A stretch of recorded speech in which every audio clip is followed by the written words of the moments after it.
Right, so we have Jasmine's image here for environmental portrait. And the subject, I think you said, is your mom. And as we look in the background, we can see she's in her kitchen and she's looks like she's probably baking bread right now as we can look into the kind of container she's using. Your ISO is 800. You're at 24 millimeters, so that gives us more of the background to see. F4 at 1/25th of a second. And that 1/25th of a second, I think as she's in motion, we're just getting a little bit of blur. We can see that the table is sharp, but her face isn't sharp. This movement here, that's totally acceptable, right? Having her move as she's scraping the bowl. But we want to see her face nice and sharp. So the environment tells us a lot about your mom. Her baking tells us a lot about her. The light that you're using is beautiful light. It's coming in, it's really creating nice highlights on her, especially as she's looking down a little bit. It gives great illumination on her. The light also makes the bowl really bright, the bowl and this vase here in the pan. And that starts to take our focus away from your mom and to the brightest point. So that's something I'd caution you about. And you would be getting particular, but closing a curtain or diffusing that light in some way. So your mom's face is the first thing that we see when we look at this image instead of the bowl could improve this image. Your environment and what you're telling us about your mom, I think, come through nicely. But that compositional air kind of throws off the importance of your mom in the frame. This image is by Jessica. You're at ISO 1600, 18 millimeters, f3.5 at 1/30th of a second. So shooting this at ISO 1600, we can see that digital noise on your son's face. So for enlarging it 4 times is a lot, but you can see that digital noise all the way through where we're not getting a smooth gradient on his skin. Rather, it looks like speckled. So we want to avoid that. So how are you going to do that? Either by photographing this when there's more light in the room, by bringing more light into the room, or by lowering that ISO, opening up your aperture all the way and waiting until they're actually asleep so there's no movement happening. So a couple of options for you there to get rid of this digital noise. As it is, the dog's moving a little bit, so we are already getting a little bit of movement there. So unless the dog just stays asleep with him during the night, it might be a difficult thing to do. So the environment is your son's bed, right? Seeing his covers with it looks like Lion King on them, and then seeing, I'm not sure what the pillow is, but it looks like another like character or mask. Oh, it says Batman, so another mascot. Like it tells us his age for sure. And even seeing his little sandals next to the bed, that gives us good information about him, that's all feeding into this environment. The main thing you wanted to show us was his relationship with his dog, that this is a dog that has known him since birth and is close with him. They're bonded, the two of them. And that's really a beautiful thing to see, that relationship between them. And the dog looks a little bit anxious here as he's looking up at you, wondering what's next or if you have a treat or something. But that relationship between the two of them comes across. So I think you did that well. So to improve this, I would just bring down that ISO, and you would have to make some changes in order to do that. Either photograph it when they're resting and there's no movement, or bring more light in. And then this image is by MIguel. You're at ISO 1600, so a higher ISO. Let's take a look though. If this was in color, we might be seeing some digital noise back there. I do see some texture happening. 26 millimeters, so really wide angle, which is like I've said a few times, where you would want to be shooting most environmental portraits, f4 at 1/80th of a second. So those settings are all looking good. Now you brought in some lights for this. So we can see the light as it's coming across your subject. We can see the catch light in his eyes. And I think you did a nice job with that, where it doesn't feel like this is this doesn't feel staged at all. It feels very natural that he just spun around in his chair and you're capturing in here. So I think your lighting worked great. I also wonder, like, you have this big window behind him, and that would be illuminating the wrong side of him, obviously, for where you're framed up.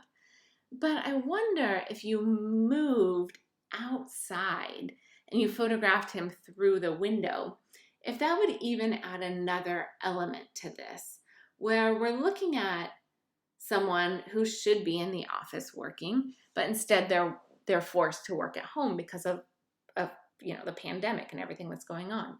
So kind of emphasizing that this is a home office by shooting through a window could be an interesting approach. I'm just thinking about like different ways to approach this. But what you have here, I think the lighting is working really well. You've worked hard to have that look natural. Your lighting might be a little bit low, like his hands are more illuminated than his face. And of course, they're closer to the light source, but just lifting that light up a little bit so his face is more illuminated, I think would work best.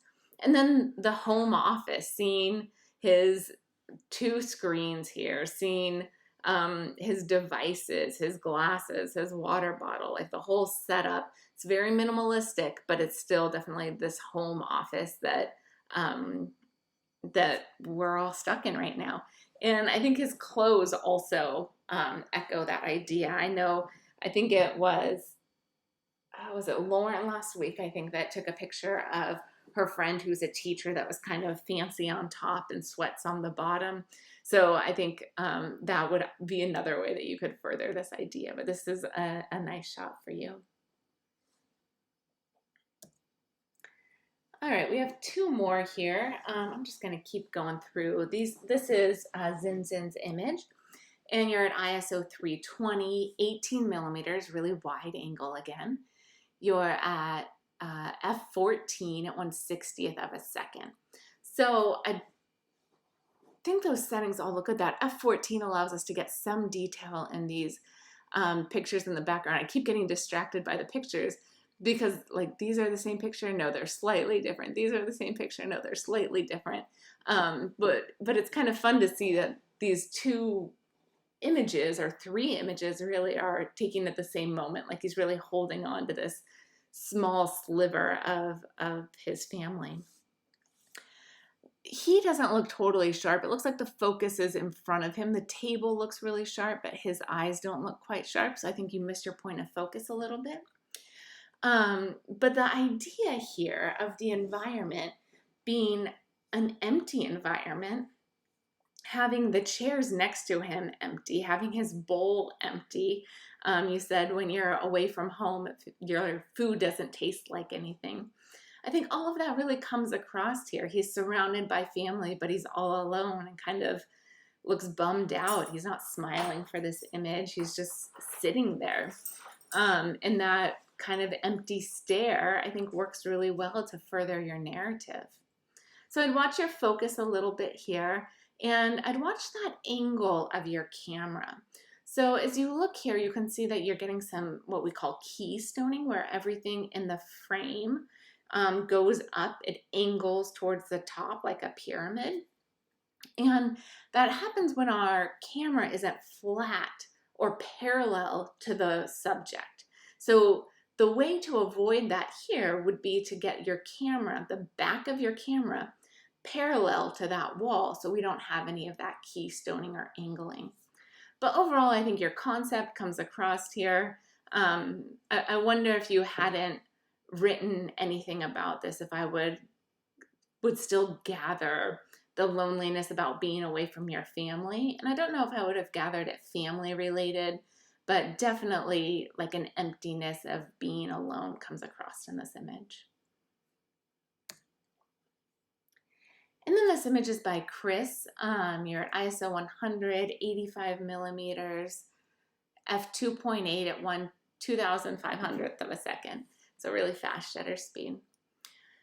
Now, this is kind of this in between of what you have, because I don't think you knew this subject, but you went out to the beach and you photographed them sitting in what their favorite place is. And you're down in San Diego. We have these beautiful cliffs and hotels or apartments moving along the shore. And she's sitting with the sun on her and her eyes closed, and it feels like it's her personal environment. She seems like she casts like almost an ownership over this space. The importance of it comes across in this.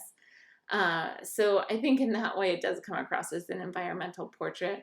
And it definitely is more of an environmental portrait than it is a street photograph. But thinking of what is an environment, it's normally a personal environment, not a public environment. So that's where that shift comes in. The composition is like a little bit harsh for me in that everything's pointing me to look out of the frame. All of the weight is pointing towards the left side, and even she's pointing to the left side. It seems like you would want her facing the opposite way. Obviously, then the sun wouldn't be on her face and we wouldn't have that effect. But that seems like it would bring us into the frame and keep our eye active within the frame, opposed to here, how everything's kind of pointing us out of the frame. That feels a little bit uneven.